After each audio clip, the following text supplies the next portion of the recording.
Hindi tayo nakipagtulungan sa ICC, sa Interpol. But, practically... It's the same. Inikot-ikot din tayo. Anyway, wala, na bago nila ginawa ito, pinag-isipan nila itong mabuti. Alright? Ito ho ay pinag-isipan. Pwede rin po sabihin. Yung ganyang kalaki na desisyon. Kabigat na talaga po dapat pinag-iisipan Okay. yan. Hindi po yan Sige. pinapag-aresto kahapon doon sa airport na diretso na. Sabi nga, the die is cast. Nangyari na po yan, no? But basically po, ito ay executive decision. Kung sinabi po na Presidente, wag, hindi mangyayari yan. Igalang na po natin yon dahil yan po naman kanyang kapangyarihan. And definitely, ako po ay naniniwala. Ang desisyon niyan, definitely po, ay nanggaling sa Presidente. Desisyon na, ililipad mo ba yung dating Presidente matapos lumabas yung arrest warrant galing daw sa ICC. Kumbaga, baby girl, the die is cast na naman, di ba? So, ang Naitaga na ang bato. kumbaga, sa wikang Latin, alea iacta est. Ano ibig sabihin nun? The die is cast, no turning back. Nagdesisyon ka na eh. Well, the fact na, di ba, inaresto, yun na yung simula. Alright? And then, pagkatapos, yung nga po, nandun na po, in transit sila. So, kung umalis ng 11:03, it's about 8 hours flight to Dubai, para daw pong layover doon for refueling. And then, so kung 8 hours na, subukan natin. Baka naman sumagot na si former ES Medaldea at ating makapanayam at makuha po ang development dito. And then from Dubai, ang inaasahan dyan, hindi na po bababa ng aeroplano at magre-refuel lamang at didiretso na po dito po sa the Netherlands. Malamang ang landing nito, hindi po sa Schiphol ba yun, na airport sa Amsterdam, kundi diyan sa Rotterdam na airport po sila, lalapag pinakamalapit doon mismo po sa ICC na ito, sa The Hague, the Netherlands. And mga kapatid, nasa atin naman linya ngayon para natin malaman ano ba ang kanila pong next move dito. At kagabi po, meron po kasing inilabas na press release kahapon, kagabi, ang Supreme Court late in the afternoon, kaya marami nag-aabang nako, malamang makakuha ng TRO. Sila Senador Bato de la Rosa, sila Atty. Torion na naghain ng petition for certiorari, kumbaga kine-question nila itong galaw na ito ng gobyerno, and then prayer for TRO. So ngayon po lalabas na academic na, lalabas na moot na yung TRO kasi yung Wala ng silbi. yung pinipigilan ninyo nangyari na eh. Pero yung kaso po doon sa pag-question o sa pag-aresto, palagay ko po buhay pa yon. Pero yun nga, no, kung kahapon po ay naglabas ng TRO ang Supreme Court, hindi po mangyayari ito. Pero hindi natin kini-question yun. Yan po ay desisyon ng ating pong mga maestrado. Ang sabi ng Supreme Court, di ba? Dahil daw po ito'y napaka-importante, nagsabi po si Supreme Court Chief Justice Hesmundo na magkaroon ng special raffle sa kung sinong maestrado po ang hahawak sa kaso. Wala pong binanggit kung nagkaroon na po ng raffle, meaning ngayon meron na pong maestrado na in charge dito. Pero mukha pong walang nailabas na Supreme Court TRO. Yun nga yung unang tanong din ng mga kapatid natin. Ngayon po na papunta na ang Pangulong Duterte dito sa The Hague, Netherlands. What's next? Ano nang susunod? At yan ang unang tanong din sa akin ni Dimpy at Seth kanina. Na naitanong ko rin sa'yo, baby. Sabi ko nga sa'yo, so wala na palang epekto itong TRO kahit pa maglabas sila. O hindi na talaga sila maglalabas at all.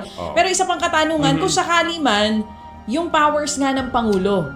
Kung di naglabas ng TRO kagabi, pero kung sinabi ng Pangulo na hindi tayo makikipag-cooperate pa rin sa ICC, so pwedeng hindi natuloy ang pagpunta niya sa the Netherlands? Kasi di ba the President has been saying in the past, paulit-ulit, na hindi makikipag-cooperate. Noon dati ito, ang Pilipinas sa ICC.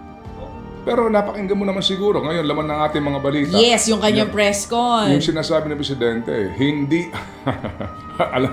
kayo na pong bahala mag-isip dito Pero ang rason dito ng Presidente, hindi tayo nakikipagtulungan sa ICC. Yan, okay? Tayo nakikipagtulungan sa Interpol. Yan ang sinasabi niya. Compliance with Interpol. Kasi daw po yung Interpol, katuwang natin yan para sa pagtugi sa mga puganting Pilipino at doon po sa ilang mga individual na nagmalabi sa mga Pilipino. Yan sinasabi niya kahapon. Narinig ko mismo yung soundbite niya. Oo, no? ang sinasabi Early niya morning sa importante ating pakikinig po sa mga na balita. makipagtulungan tayo sa Interpol to ensure yung reciprocal assistance na ibibigay din sa atin pabalik dun sa mga fugitives po na mga Pinoy na hinahabol natin sa ibang bansa. Yes, ma'am. Oo. So, sabi niya, hindi tayo nakipagtulungan sa ICC, sa Interpol. But, practically, It's the same. Inikot-ikot din tayo. anyway, sabi nga, the die is cast. Nangyari na po yan, no? But basically po, ito ay executive decision. Kung sinabi po na Presidente, wag, hindi mangyayari yan. Igalang na po natin yon dahil yan po naman kanyang kapangyarihan. And definitely, ako po ay naniniwala na bago nila ginawa ito, pinag-isipan nila itong mabuti. Alright? Ito ho ay pinag-isipan. Pwede rin po sabihin. Yung ganyang kalaki na desisyon. na Kabigat na talaga desisyon. po dapat pinag-iisipan Okay. yan. Hindi po yan Sige. pinapag-aresto kahapon doon sa airport na diretso na. Pinag-isipan ng husto yan. At Kaya nga yung- mamaya, kausap natin si dating spokesperson Silvestre Bello. Gusto ko matanong sa kanya kay attorney. Dating Labor Secretary. Dating Labor Secretary. Gusto ko Okay. matanong kay attorney. Attorney, talaga bang unaware kayo na magkakaroon ng pag-aresto? Oo, Kahapon? ako sasagot. Oo. Unaware sila? Oo naman. Kasi kung alam ko, hindi ako uuwi. Hindi, I mean, talaga bang wala man ng ugong na may ganung mangyayari kahapon?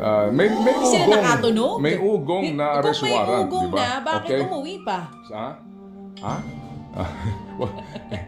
Hindi aware. Yes, Kasi definitely. Hindi ngayon aware. po, Okay, sige. inaantay Alright. pa rin natin sa Atty. Sige, Cristina no, Conti. no, Ang isa no. pang tinatanong ng mga tao, nasaan si Senator Ronald Bato de la Rosa? Nandito lang sa Pilipinas. Kasi Tawagan di din daw na- makontak. Yun ang tinatawagan natin. sinasabi. Tinatawagan din po natin.